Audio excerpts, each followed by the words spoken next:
Okay, today we are going to see basic English grammar in Afan Oromo.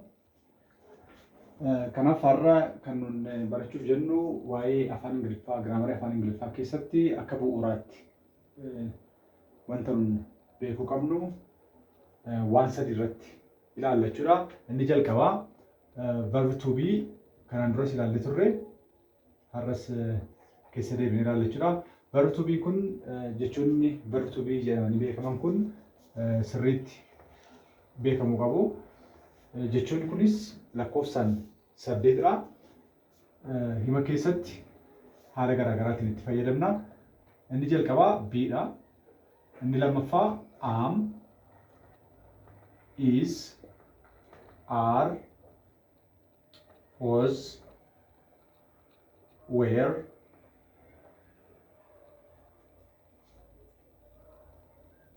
been, being.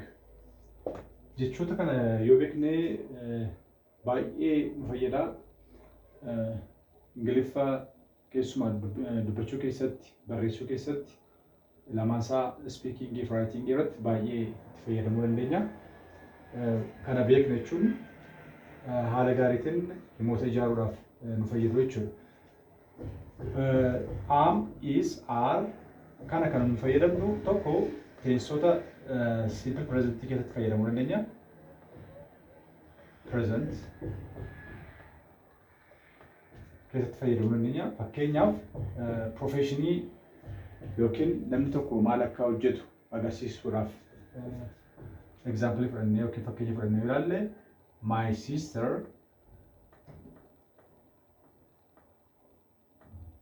is a doctor.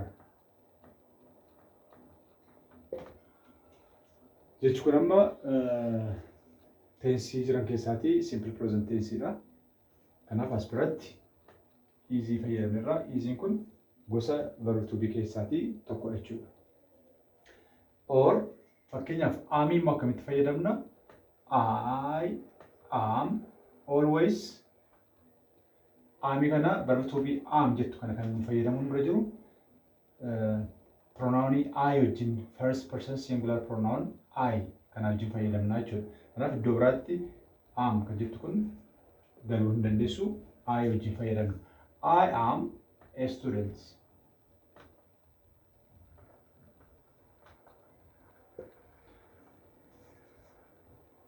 Kanammoo kan nu fayyadamnu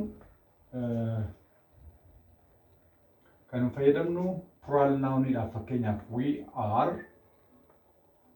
we are students.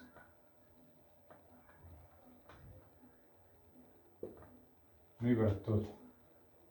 Kanaaf as biratti verb to be jirtu kun are as bira am hin jirti. As bira immoo is hin jirti jechuudha. Haala galumsa isaaniitiin hundumtuu iddoo mataa isaanii qabu.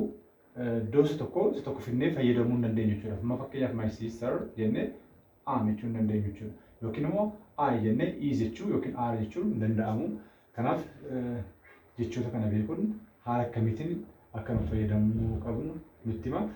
Inni biraa immoo kanaa wajjin wal qabatee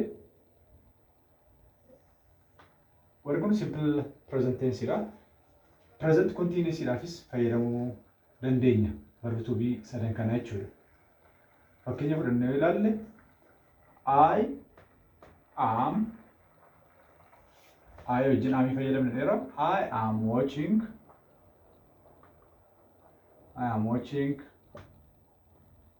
TV now. Now kan jettu kun present continuousdhaaf time indicator'idha. Kun present continuous tense'dha jechuudha. Kanaaf as biratti verb to be haala akkamiitiin akka nu fayyadamne ilaaluu dandeenya jechuudha. Kanaaf am, is, are gosti verb to be kun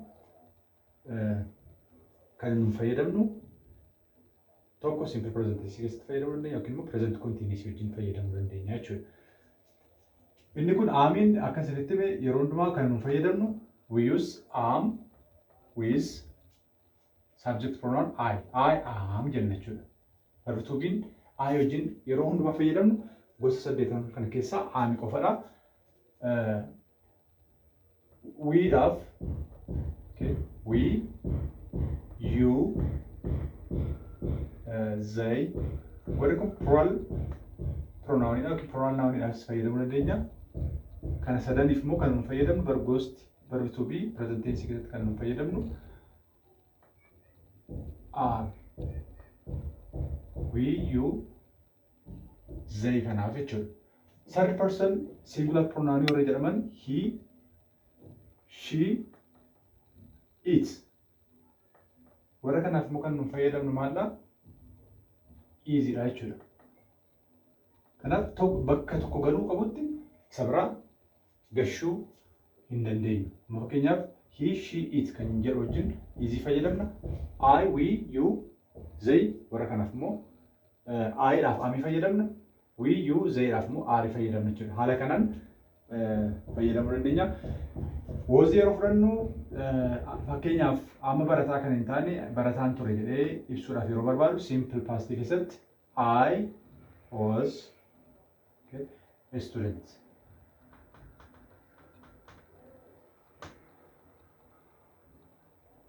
They were immoo plural nouns or pronouns wajjin fayyadamna. They were students. Past form of are, were dha. As biratti aamiidhaa fi easyidhaaf immoo bakka isaanii hojii fayyadamuu dandeenya jechuudha. Lamaan isaaniitiif. Haala kanaatiin itti fayyadamna. Warra kana lamaan kan nu fayyadamnu present perfect keessatti, past perfect keessatti, present perfect continuous keessatti, past perfect continuous keessatti fayyadamuu dandeenya. Kanaaf haala kamiin fayyadamuu dandeenya? Fakkeenyaaf I have been, present perfect keessatti I have been in Nairobi since 2000. So present perfect keessatti verb to be haala kanaatiin fayyadamna jechuudha. Inni biraa verb to be kanaaf wanti ka'uu danda'u maalla himni afaan Ingiliffaatiin gosa lamaatiin uumamuu danda'a. Inni tokko active voice dha. Active voice. Inni biraa immoo passive voice. Kanaaf active voice hima active voice karaa passive'itti jijjiiruudhaaf verb to be'n dirqama jiraachuu qaba jechuudha. Fakkeenyaaf she bought a new car. She bought a new car. This is the simple past sentence. Hima simple past dha. Hima active voice dha. Kana passive'itti jijjiiruu yeroo barbaadnu a new car was bought by her. Inni passive'itti jijjiiruu dandeenya. Hiikaan garaagarummaa hin qaban garuu haala himni sun itti ijaarame haala kanaatiin active fi passive ta'e yeroo ta'u gosa passive sentence keessatti one or another form of verb to be dirqama jiraachuu qaba jechuudha. Inni biraa waa'ee afaan bu'uura afaan Ingiliffaa keessatti wanta nu beekuu qabnu ilaallu keessaatii inni biraa isa kamdha? Verb to do. To do. Kana jechuudha. Kana beekuun baay'ee murteessaadha. Waa'ee jecha kanaa immoo yeroo ilaallu gosa kana do or does in simple present form or did in it is simple past form in its past participle form done. Jechoota kana beekuun barbaachisaadha jechuudha. Kanas simple present tense isaa haa ilaallu. When we use this in simple present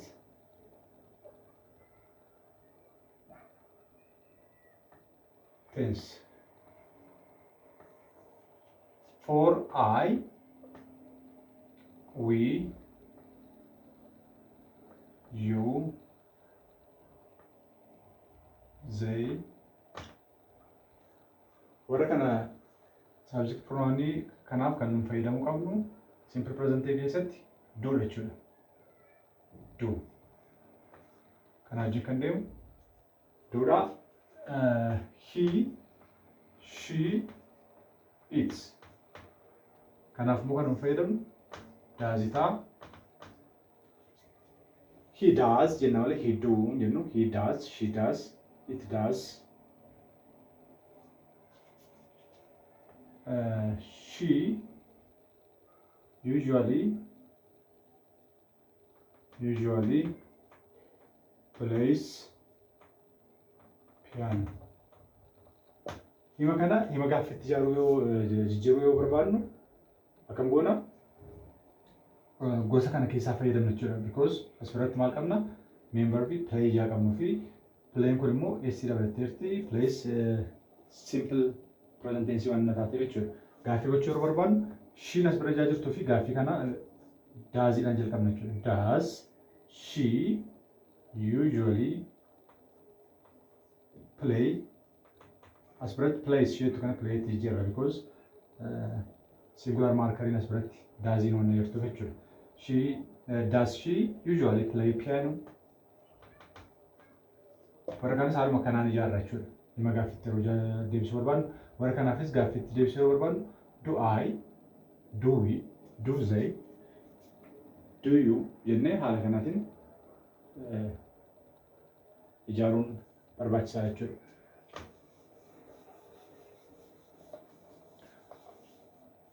Inni biraas hin beekuu qabdanii verb to have. To have. To have kana keessa kan jiru have in jirti. Have, has, been, no, had. Tokko present perfect irratti fayyadamuu dandeenya. Lammaffaa immoo wanna tokko qabeenya agarsiisuudhaaf hankootii yookiin ansaatii ansheetii qabdii wanna jedhu kan agarsiisuudhaaf itti fayyadamuu dandeenya jechuudha. I pronounota kana beekuun baay'ee nama gargaara. You, they. Warra kanaaf kan nun fayyadamnu haveedha. I have a new book. We have new books. You have a new car. They have new houses. Kanaaf have fayyadamna jechuudha. He, she, it. Warra kanaaf immoo third person singular pronounota kanaaf immoo has fayyadamna jechuudha. He has a new car. She has a new car. It has a big house. So has fayyadamna jechuudha. Haadhi kana kan fayyadamnu yoo humna present perfect keessatti fayyadamuu dandeenya. Past perfect keessatti she has had a new car. Present perfect keessatti fayyadamuu dandeenya jechuudha. Kanaatiin had kan jettu kana past perfect keessattis haala kanaatiin fayyadamuun ni danda'ama jechuudha. Mee warra hojjenne keessaatii gaaffiin isinii kenna gaaffii hojjettu jechuudha.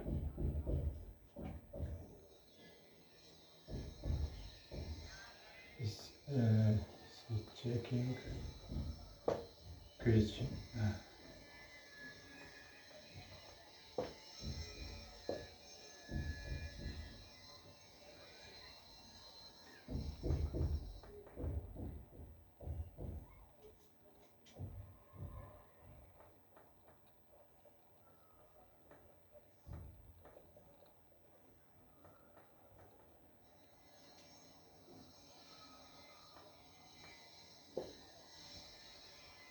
kana keessa kan isin filattanii akka kanatti kan isin kennu do does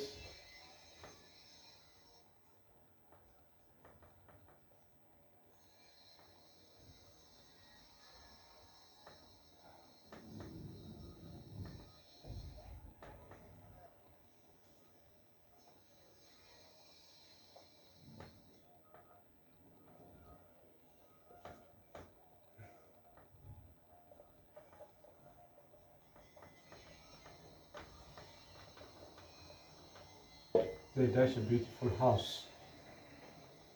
Do are have. Kana keessatti filadhaa fi goota har'aaf barumsa isinii qabadhee kana fakkaata. Galatooma.